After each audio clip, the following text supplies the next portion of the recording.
The second piano skill is the use of the sustain pedal on the piano, and this is a really important skill to master, and I want you to start using the sustain pedal on all of your songs. What the sustain pedal does is it helps you to make full use of your chords. The sustain pedal is the right pedal on the floor that you operate with your foot, obviously. And what it does is when you hit a note on the piano and you have that sustain pedal on the right pushed down, it will continue to make a sound even after you let go of the key with your finger, as long as your foot's pressed down on the sustain pedal. When I lift up on the pedal like that, it stops making a sound. That does a number of things. First of all, it makes the piano a really big instrument.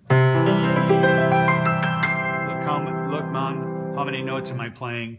You know, and how many fingers am I using? It makes the piano a really big instrument. It also makes it more resonant because, believe it or not, when you play certain notes on the piano, they also resonate with other notes on the piano when that pedal is pushed down.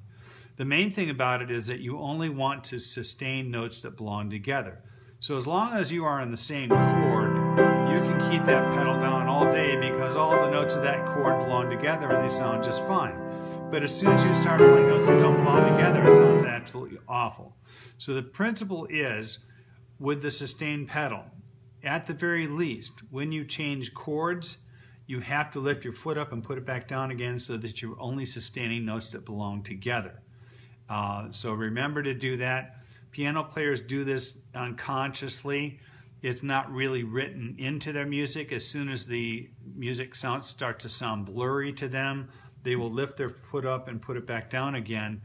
And you want to listen for that in the music so that you're not getting it to be too blurry. So whenever the chord changes, you'll want to change, lift your foot up and put it back down again. You probably are going to want to lift it up and put it back down more than that, but just listen for it. When it starts to sound blurry, that's the time to start to lift it up and put your foot back down again with the sustain pedal.